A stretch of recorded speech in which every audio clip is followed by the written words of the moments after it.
On December 14, 2024, Romy Reiner walked into her childhood home in Brentwood and discovered a scene that would change everything she thought she knew about her family.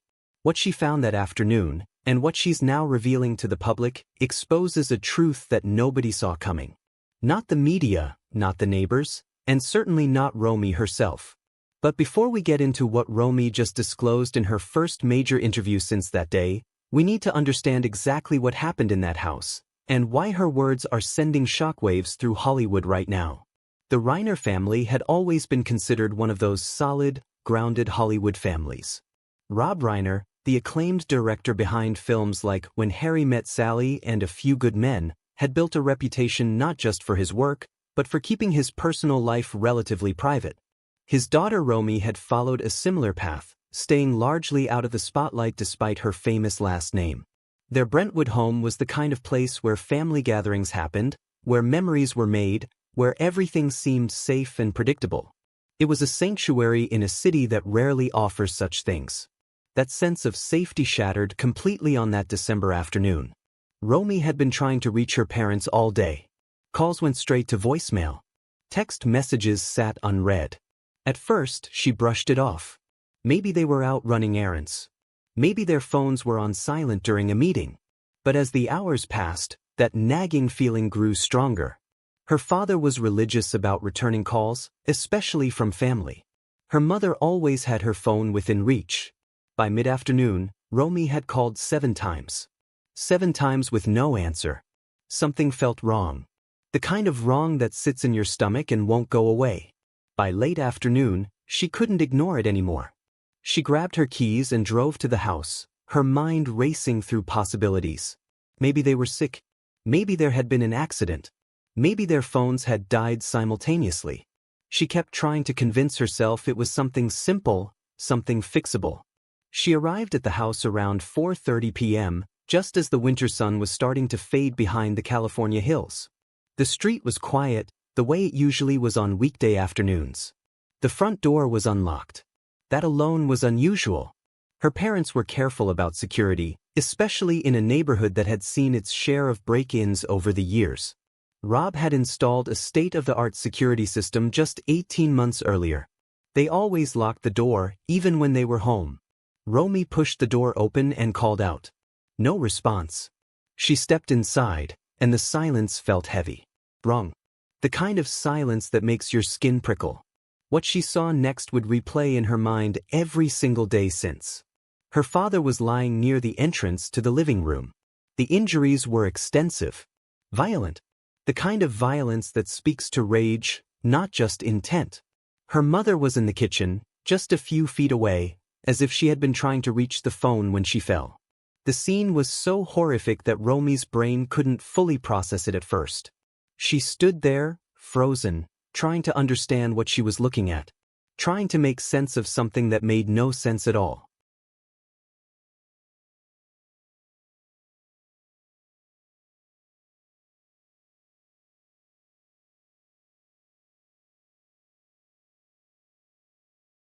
Her hands were shaking so badly she could barely dial 911. The call came in at 4:47 p.m. If you listen to the recording, which was later released to the media, Romy's voice is barely coherent. She's gasping for air between words, repeating "my parents" over and over again, struggling to give the dispatcher the address even though she'd known it her entire life. LAPD arrived within minutes. Multiple units, sirens cutting through the quiet Brentwood afternoon. Neighbors came out onto their porches, trying to see what was happening at the Reiner house. The moment officers confirmed what Romy already knew in her heart, confirming that this was indeed a double homicide, her body gave out completely. She collapsed right there in the driveway, her legs simply unable to hold her anymore. Paramedics loaded her into an ambulance, and she was taken to Cedars-Sinai Medical Center in a state of severe shock. For the first few hours at the hospital, Romy could barely speak. Medical staff described her as being almost catatonic, staring straight ahead, unresponsive to most questions. Her vitals were stable, but psychologically she had shut down. It's a protective response, doctors explained later. The mind's way of dealing with trauma too overwhelming to process all at once. But then, suddenly, around 8 p.m., she began repeating something. Over and over again, the same 3 words, "Catch Nick. Catch Nick." A nurse wrote it down and immediately contacted the detective assigned to the case. Those 2 words became the first real lead investigators had. The name that would become central to everything that followed. Within hours, LAPD had identified Nicholas Brannon, a 34-year-old man with connections to the Reiner family through a series of business dealings that had gone south years earlier. The details of those dealings, and how they led to that terrible afternoon, are still emerging in court documents and police reports. But what's clear from Romy's recent interview is that the story is far more complicated and far more disturbing than anyone initially understood. In her first sit-down interview with CBS News, which aired last week and has since been viewed millions of times online, Romy revealed something that stunned everyone watching. She admitted that she had, in her words, unknowingly played a part in what happened. Not intentionally, not criminally, but through a series of decisions and interactions that she now sees very differently through the lens of hindsight and tragedy. According to Romy, about 6 months before the incident, somewhere around mid-June 2024, Nick Brannon had reached out to her through Instagram. His profile looked legitimate. He had several hundred followers, posted regularly about books and Hollywood history, and his bio identified him as a freelance writer and researcher. He sent her a direct message explaining that he was writing a book about Hollywood families and the children who grew up in the industry's shadow. He wanted to interview her about growing up as Rob Reiner's daughter. Romy, who had always been intensely private about her family life, was initially hesitant. She'd turned down interview requests before. But Nick was persistent in a way that didn't feel aggressive. He sent follow-up messages spaced weeks apart, always respectful, always emphasizing that she could maintain anonymity if she preferred. He mentioned that he'd already interviewed the children of several other directors and producers. He named names, some of which Romy recognized. It felt legitimate. After about a month of occasional messages back and forth, she agreed to a brief phone conversation. Nothing formal. Nothing recorded. Just a casual chat about her experiences. During that call, which lasted approximately 40 minutes according to Romy's phone records, Nick asked what seemed like innocuous questions. What was it like growing up in that house? Did her parents have any daily routines? Were they usually home during the week, or did they travel frequently? Did they prefer privacy, or did they host gatherings often? At the time, Romy thought nothing of it. These seemed like reasonable questions for someone writing about Hollywood families and the dynamics of growing up with famous parents. She answered honestly, even warmly. She mentioned that her parents were homebodies despite their Hollywood connections. They were usually home on weekday afternoons. They valued their privacy above almost everything else. The house held decades of family history, photos on every wall, her father's awards displayed casually on shelves rather than prominently. She talked about family dinners, about her mother's garden in the backyard, about how normal her childhood had been despite the abnormal circumstances of Hollywood fame. Looking back now, Romy realizes she was being profiled. Nick wasn't writing a book. He was gathering intelligence. Creating a detailed map of her parents' lives, their habits, their schedules, their vulnerabilities. He was patient, methodical. He asked questions that wouldn't raise suspicion but would give him exactly what he needed. But it gets worse, and this is the part that Romy struggles with the most. A few weeks after that initial conversation, maybe late July or early August, Nick reached out again. This time, he said he wanted to send her parents a thank you note for their indirect contribution to his research. He explained that even though he hadn't interviewed them directly, Romy's insights had been valuable and he wanted to acknowledge the family. Could she provide their address? It seemed like such a small thing. A kind gesture. Romy, still not suspecting anything, gave it to him. The same Brentwood address where, for months later, she would find her parents. In the CBS interview, you can see Romy's composure crack when she talks about this moment. Her voice breaks. Her hands clench. I gave him everything he needed, she said, tears streaming down her face. I handed him their schedule. Their address. I painted a complete picture of when they were home and when they were vulnerable. And I did it because I never thought someone could be that calculating, that patient, that cruel. You don't think people like that exist until they destroy your life. The prosecution's case, which is being built by the Los Angeles County District Attorney's Office, has revealed that Nick Brannon had been planning this for months, possibly longer.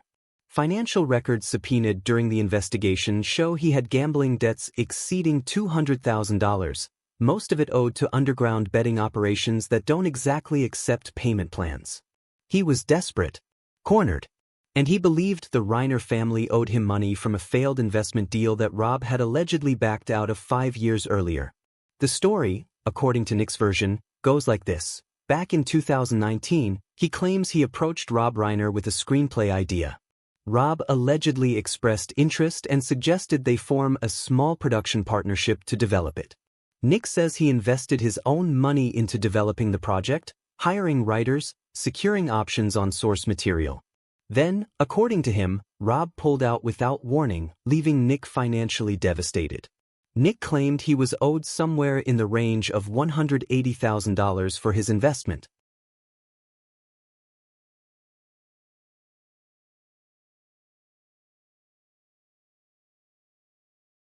Nick Reiner was arrested on December 14, 2025, the same day Romy discovered her parents. He was formally charged with 2 counts of first-degree murder on December 16.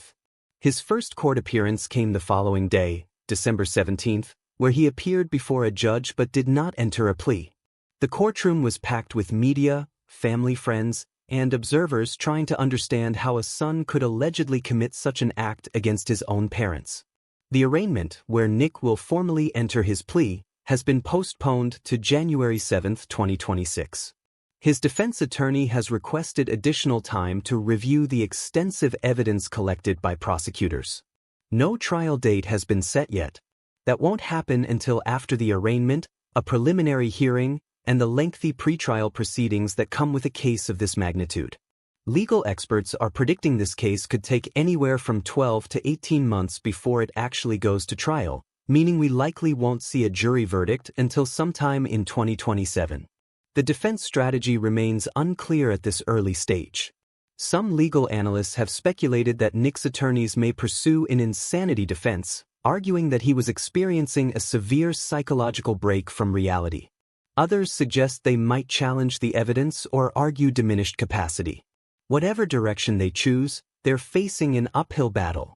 The prosecution has made it clear they have substantial physical evidence, witness testimony, and digital records that they believe paint an undeniable picture of premeditation and intent.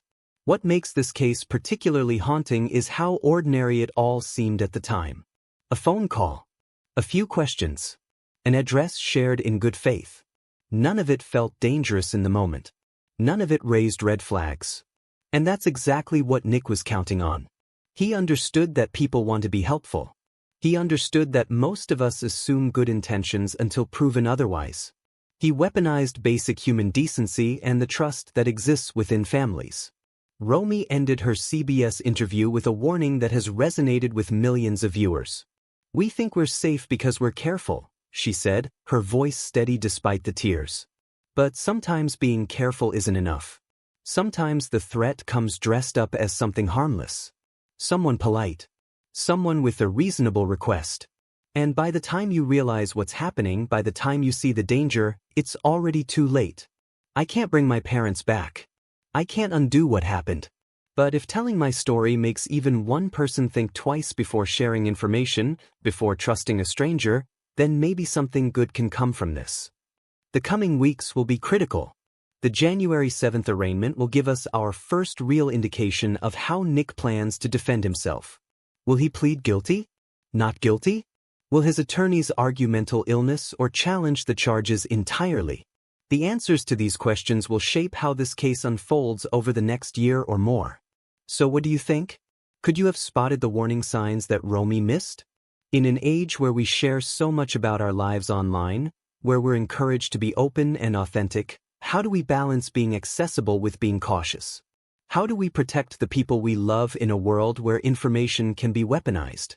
Drop your thoughts in the comments below, and And if you found this video informative, hit that subscribe button. We'll be following this case closely and bringing you updates as new developments emerge in the weeks and months ahead.